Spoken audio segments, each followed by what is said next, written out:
Hi there and welcome to my video. I'm excited to show you this new project today. I'm going to show you how to make your own greeting cards with your jelly plate. It's very simple and it's a great way to save some money on cards and also add your own personal flair. So let's get to it. So today I just want to show you the supplies I'm using. I have a simple brayer and I have this tool to help flatten the seam of the card. You could pretty much use anything kind of with an edge to flatten the card out. And then I am using a 5x7 plate today because that's going to be basically the size of the card, so it really will match up nicely. And then I pulled out some stencils that I'd like to use. I think it's good to keep in mind what these cards are going to be used for. So I know when I'm using stencils for cards for my son's friends, I have a Spider-Man stencil. So I'll make a lot of cards with this one. But if I'm making one for my friends, I usually try to do flowers or something a little bit more feminine in nature. So just kind of think about that as you're picking out your supplies. And then for the paper, I am using this mixed media rough paper. It is 114 pounds and it's already 7x10 because when you measure the card, you can see it's 5x7. So when you fold it, you want it to be 10 inches across. You fold it, it's 5. So just something to keep in mind when you're picking your papers. This was a little heavier paper because these are pre-folded actual watercolor greeting cards that I bought online. So you can get them already scored and everything with envelopes. But if you want to just use what you have, you can use any paper that is 7x10 or cut a piece of paper that's 7x10. So the first thing we're going to do is just pull out a piece of paper. And then the next thing you want to do is fold it. So what I do is just match up the seams.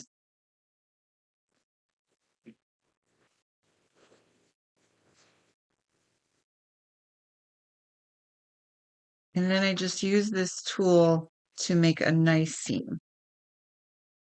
So now we're just going to do a quick print on the paper.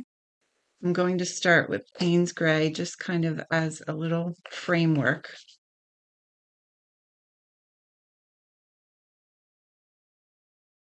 I like to have a little bit of a darker print to start.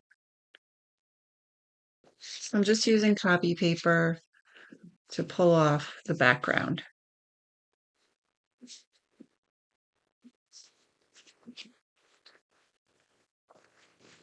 And this is a great way to make collage papers you could use in the future too. So now we have the basic framework for the card. I'm going to let that dry for about 2 minutes.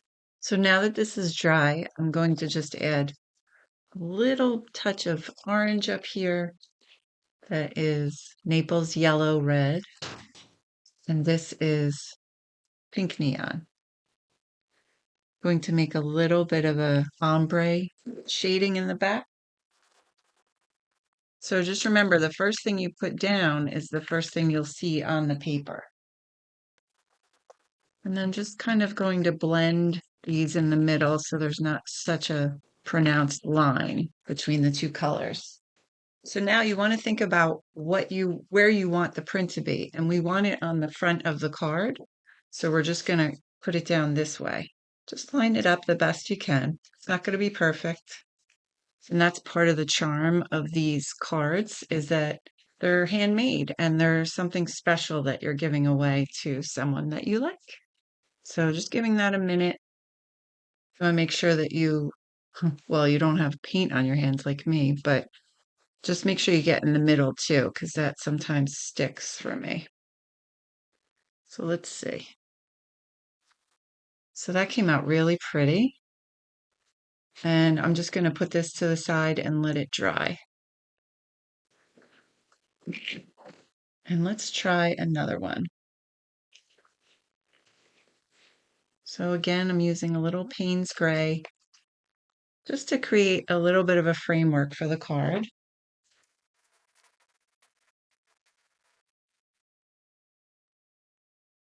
And I'm cleaning off my brayer in between each color. And then we're just going to put that down. Again, just pulling off the background.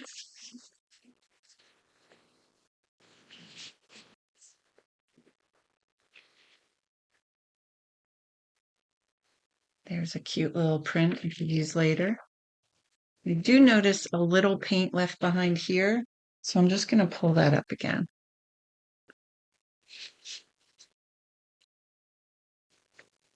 Okay.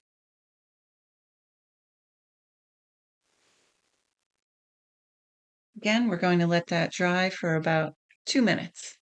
So now that that's dry, I'm going to add the background colors. This is light pink and some powder blue. So again, I'm just thinking about how I want the colors to show up on the card after. So this time I'm just going to do a little bit of a corner to corner color with the pink, and then put the powder blue more in the middle. You can get really creative with the different color designs you do. Just keep in mind what colors that may touch each other or mix, because you don't want to make mud. So you just want to blend colors that go well together. So again, here's the same paper, and we're going to open it up this way. So we want to make sure we're putting the front down onto the gel plate. So just make sure that you touch all the corners and really get the paper in contact with the plate. It doesn't have to be super long. Just giving good pressure all over the card. And here it is. That's a pretty look too. I like how this blended here. So these were super simple to make in under 10 minutes. Now I have 2 different cards that I can use. And you can use any standard envelope. You can also order envelopes online. They come in bulk. And it's a personal, nice touch to give to someone. If you wanted to get really creative, before you put down the stencil, you could just put a little piece of paper kind of covering it, and it would kind of make a placard for any message like happy birthday or congratulations. Other than that, you can use some fodder like these to decorate, or you can use stamps. You can do so many different things with these cards. They're really versatile and fun to make. So there you have it, really easy, so practical for last minute card needs. So I hope you enjoyed this video today. Thanks so much for watching. If you're interested in some more videos just like this, you could see them right up here. Hope you have a great day, and I'll see you again soon.